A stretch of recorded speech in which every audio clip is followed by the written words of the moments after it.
বারাকপুরের মোহনপুরে প্রতারণা চক্র, সেনা পুলিশে চাকরি করিয়ে দেওয়ার নাম করে একেবারে লক্ষ লক্ষ টাকা আদায়। ৩০০-র বেশি চাকরি প্রার্থীকে প্রতারণা। কথা বলবো প্রতিনিধি অরুণের সঙ্গে। অরুণ, বিরাট ফাঁদ তো ফেদে বসেছিল। একদম তাই। দেখো অয়নদা, এইভাবে একেবারে মাঠ তৈরি করে সেই মাঠে ট্রেনিং হবে এবং তাদেরকে বিভিন্নভাবে ঘর ভাড়া করে তাদের এনে রেখে দীর্ঘদিন ধরে কিন্তু এই প্রতারণা চক্র ফাঁদ পেতেছিল। কিন্তু এলাকার মানুষের সন্দেহ হলো তারা বিভিন্ন বিশাল বিশাল বাড়ি ভাড়া করে সেখানে তাদের এনে রাখতো। এরকম ৩০০, তারা কিন্তু বাঁকুড়া, পুরুলিয়া, বীরভূম বিভিন্ন জায়গা থেকে গ্রামের শুধু ছেলে নয়, এখানে মেয়েরাও রয়েছে, তাদের এনে রেখে তাদের ট্রেনিং দিয়ে চাকরি দেওয়ার নাম করে তাদের কাছ থেকে কিন্তু লক্ষ লক্ষ টাকা প্রতারণা করেছে। এরপর মোহনপুর থানা খবর পায়। খবর পেয়ে ঘটনাস্থলে গতকাল রাত্রিবেলায় তারা এখানে তল্লাশি চালিয়ে সেখান থেকে কিন্তু দুজনকে গ্রেপ্তার করে, গোপাল দাস এবং নির্মল মাইতি। এরা কিন্তু প্রাক্তন সেনাকর্মী এবং একজন প্রাক্তন পুলিশ কর্তা। এই দুজনকে কিন্তু গ্রেপ্তার করেছে।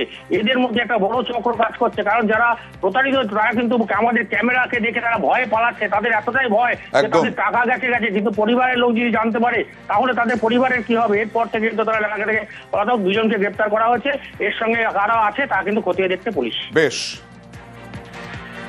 এক সপ্তাহের মধ্যে এইসব পরিষ্কার হয়েছে। তারপরে ছেলে মেয়েরা এসছে, এখন কি জানি না, এখন কিসের ভর্তি টর্তি স্কুলের ব্যাপার কি জানি না। ছিল এটা আগে তো শুনতাম যে মিলিটারিদের স্টুডেন্টদের ট্রেনিং হতো। কিছুদিন যাবৎ বন্ধ ছিল, আবার নতুন করে খুলেছে সপ্তাহখানেক। আবার তো এই জিনিসগুলো দেখছি আজকে। ওটাকে ওখানে আমি জানি ওখানে আর্মিদের ট্রেনিং হয়, এইটাই আমার জানা ছিল। কিন্তু কেউ কারুর ওখানে বিল্ডিংয়ে করছে, এগুলো তো আমাদের পারমিশন লাগে না, কিছুই লাগে না। কারুর হাত আছে রয়েছে ভেতরে, এখানে এত বড় কাজ কি করে হতে পারে? এইগুলোকে কঠোরভাবে দমন করা দরকার। জানেন, অনেক ছেলেমেয়ের ভবিষ্যৎও নষ্ট হচ্ছে। গরিব মানুষ যারা ধরুন দূর দূরান্ত থেকে আসছে, তারা দেনা করে জমি বিক্রি করে এই ট্রেনিংগুলো দিচ্ছে এবং ধরুন টাকা পয়সা চাকরি দেবে, তাহলে ইমিডিয়েট আমার মনে হয় গ্রেপ্তার করাই ভালো।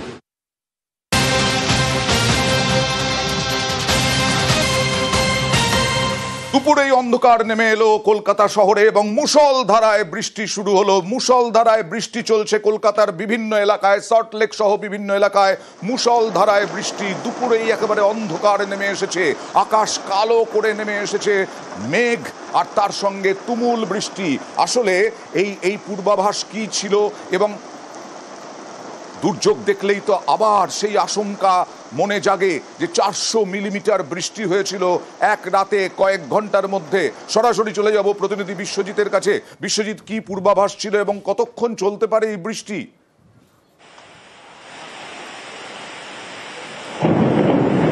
দেখো, পূর্বাভাস একটা ছিলই যে শুক্রবার কলকাতা সহ উপকূল এবং উপকূলবর্তী অন্তত 8 থেকে 9 জেলায় বৃষ্টি হতে পারে এবং বজ্রবিদ্যুৎ সহ মাঝারি বৃষ্টির সম্ভাবনার কথা জানিয়েছিল আলিপুর আবহাওয়া দপ্তর। এবং সেক্ষেত্রে যে মুষলধারে বৃষ্টি হচ্ছে, মাঝারি বৃষ্টি তো বটেই, কোথাও কোথাও ভারী বৃষ্টিও হতে পারে দু এক জায়গায়, এমনই সম্ভাবনা তৈরি হয়েছে। এবং এই যে পরিস্থিতি একটা তৈরি হবে, অর্থাৎ বর্ষা বিদায়ের আগে কার্যত ঘূর্ণাবর্ত। ভারী বৃষ্টি হবে কি? কতক্ষণ হবে? কালকেও হবে? এবং বিক্ষিপ্তভাবে দু এক জায়গায় হয়তো ভারী হতে পারে, তবে মাঝারি বৃষ্টির সম্ভাবনা বেশি এবং তীব্র বজ্রপাত বেশ কিছু জায়গায় বজ্রপাতের আশঙ্কা রয়েছে। এবং কিছুক্ষণ আগে অর্থাৎ দুপুর 1:30 নাগাদ একটা আলিপুর আবহাওয়া দপ্তর একটা হলুদ সতর্কবার্তা দিয়েছিল এবং তারপর এই মুহূর্তে আবারও বেশ 9 জেলার জন্য, তার মধ্যে 5 জেলায় তীব্র বজ্রপাত, আমরা বজ্রপাতের আওয়াজ শুনতে পাচ্ছি। এই তীব্র বজ্রপাত সহ কলকাতা, দক্ষিণ 24 পরগনা, উত্তর 24 পরগনা, পূর্ব মেদিনীপুর, নদিয়া, এই জেলাগুলিতে তীব্র বজ্রপাতের সঙ্গে মাঝারি বৃষ্টিপাত এবং তার সঙ্গে সঙ্গে পূর্ব পশ্চিম যে মেদিনীপুর এবং বাকি হাওড়া, হুগলি, সেখানেও হলুদ সতর্কতা, অর্থাৎ বজ্রপাতের সঙ্গে বজ্রবিদ্যুৎ সহ মাঝারি হালকা বৃষ্টি, এই বৃষ্টি চলবে। আমি আসবো একটু নিউজ 18 বাংলা দর্শকদেরকে জানাই তোমার যে তথ্য, সেই তথ্যটা আরো একবার জানাই। বজ্রপাতের সম্ভাবনা রয়েছে, বাজ পড়ার সম্ভাবনা রয়েছে, বাজ পড়ছেও। আমরা রিপোর্টারের ক্যামেরা এবং বুমের মাধ্যমে শুনতেও পাচ্ছি কলকাতা শহরে ব্যাপক বৃষ্টি এবং তার সাথে বিপুল বাজ পড়ছে, বাজ পড়ার আওয়াজ। খুব সতর্ক থাকুন। জেলায় যে সমস্ত জায়গায় বৃষ্টি হচ্ছে সেই সমস্ত জায়গায় বাজ পড়ার আশঙ্কা রয়েছে এবং সেই কারণে বারবার সচেতন করার চেষ্টা করছি আপনাদেরকে যে আপনারা সতর্ক থাকুন। বাইরে যদি থাকেন তাহলে সেইভাবে সতর্ক থাকুন। সরাসরি চলে যাব সল্টলেকে, সরাসরি আমার সহকর্মী রুমেলার সঙ্গে কথা বলবো। রুমেলা, এইরকম বৃষ্টি দেখলেই তো আশঙ্কা হয়, কারণ কয়েকদিন আগেই তো সেই 400 মিলিমিটার বৃষ্টি দেখেছিলাম, একেবারে জলে ভেসে গেছিল কলকাতা। কিরকম দেখতে পাচ্ছ বৃষ্টির পরিমাণ?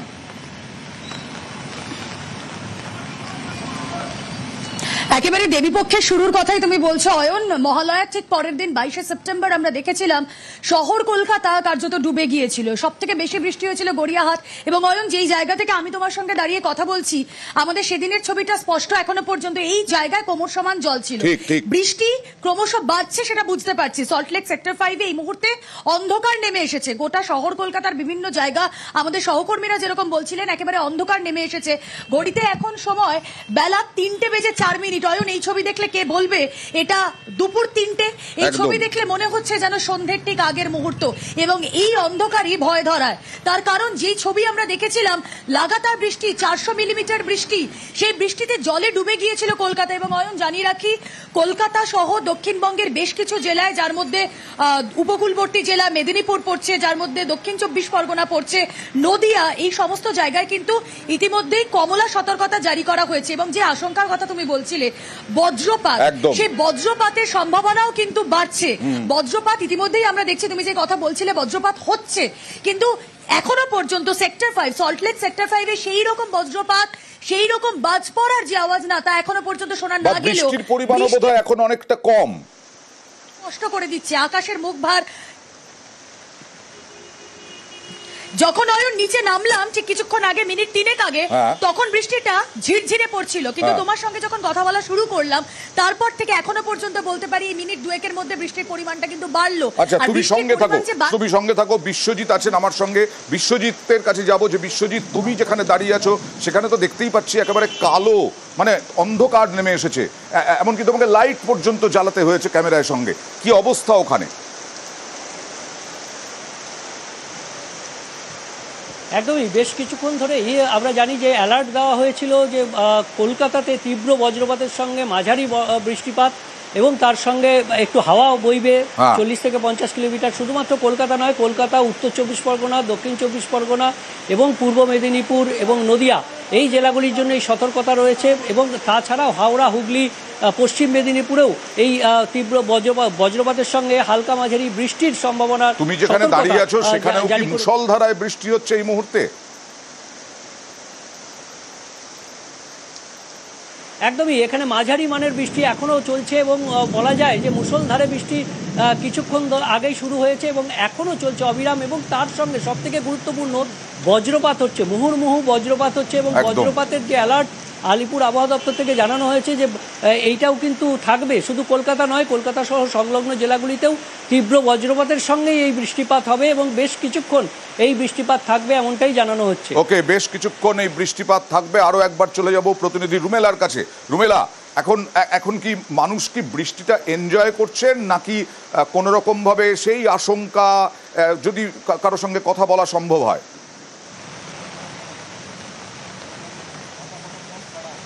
দেখো, এই মুহূর্তে যারা রয়েছেন এই সল্টলেক সেক্টর 5-এ, আমি বাস স্ট্যান্ডের ছবিটা দেখাবো, যে কেউ কিন্তু যারা পথ চলতি মানুষ তারা শেল্টার নিয়েছেন ওই বাস স্ট্যান্ডে।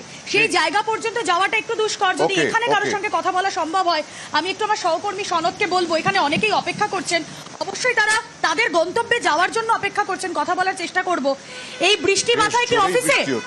না, অফিস থেকে কলেজ। এই বৃষ্টি মাথায় সেক্টর 5-এ কলেজ, বাড়ি ফেরার জন্য গাড়ি পাওয়া যাচ্ছে? একটু পাওয়াই যাচ্ছে তো। হ্যাঁ, বৃষ্টির পরিমাণটা যথেষ্ট আছে আমি দেখতে পাচ্ছি। রুমেলা,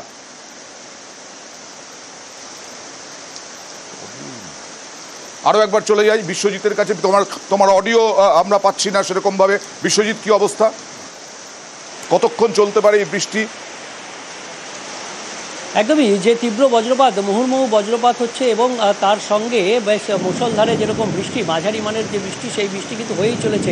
হয়তো কোথাও কোথাও এই বৃষ্টিটা ভারী বৃষ্টির যে ক্যাটাগরি সেখানে চলে যেতে পারে এমন একটা আশঙ্কা তৈরি হচ্ছে।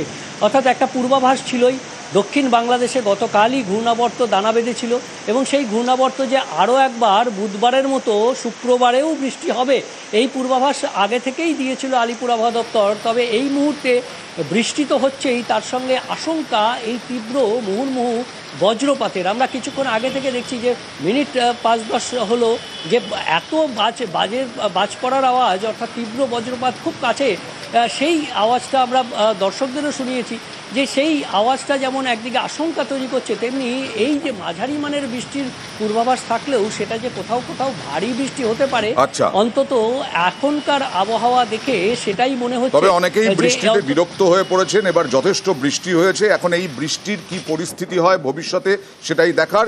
আর বর্ষা বিদায়ের আগে একটা ঝাপটা দিয়ে যাচ্ছে।